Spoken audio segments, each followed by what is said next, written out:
We are here with state employment economist Nick Beleiciks to discuss Oregon's employment situation for October. Job figures were recently released, and after 2 months of job losses, the big story for October is a jump in employment across the state. That's true. Oregon added 11,600 jobs in October, which is a lot of jobs, but that follows 2 months of job losses that we saw in August and September.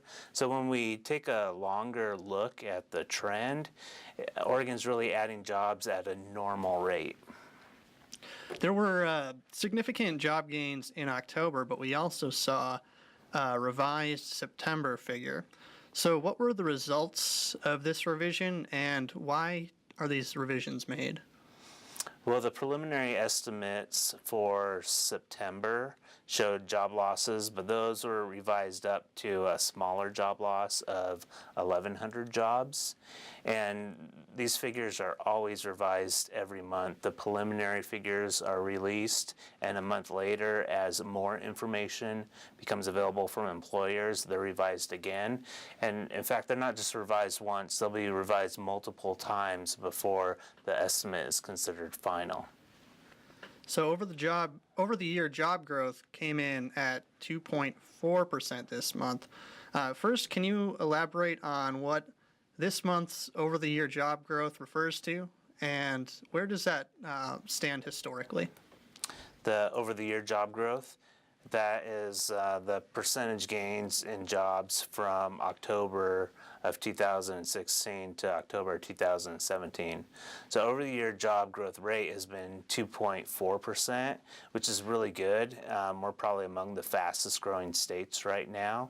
We're also much faster than the U.S. job growth rate of just 1.4%. In fact, Oregon has been adding jobs at a faster rate than the U.S. since 2013.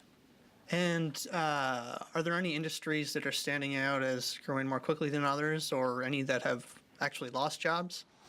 In October, the industries that added the most jobs were professional and business services, which is a large industry that added 5,300 jobs.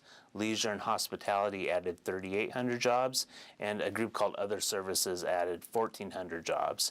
All of these industries, though, saw large job losses in September. So again, with these large gains in October, we really want to look past the month-to-month fluctuations.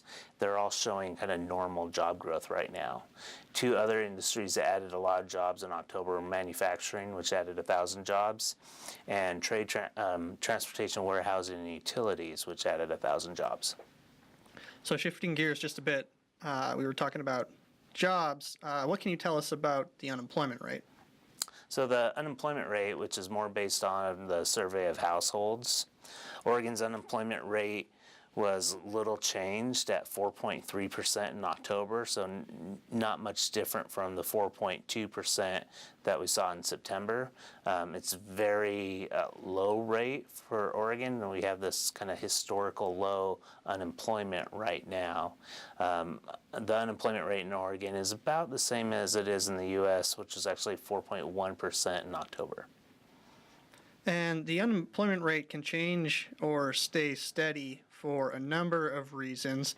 So what can you tell us about entrants to the market and those who might be leaving jobs for one reason or another?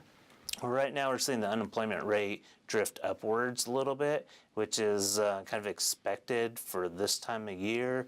Even though these are seasonally adjusted numbers, we seem to be seeing this pattern of new entrants into Oregon's labor market that's stronger this time of year than it has been historically. So these are people who either left school and are entering the labor force now, or moved to Oregon during the summer and are still looking for work. It takes them a little while to find a job, so they're counted as unemployed until they do. It's important to note that there hasn't been a large increase in the number of layoffs in Oregon, so we're not seeing a lot of people who are unemployed because they lost their job. So what about people that leave their job voluntarily? As long as they're without a job and they're actively looking for work, they are counted as unemployed in these figures. So, so they're a big component of the current pool of unemployed in Oregon.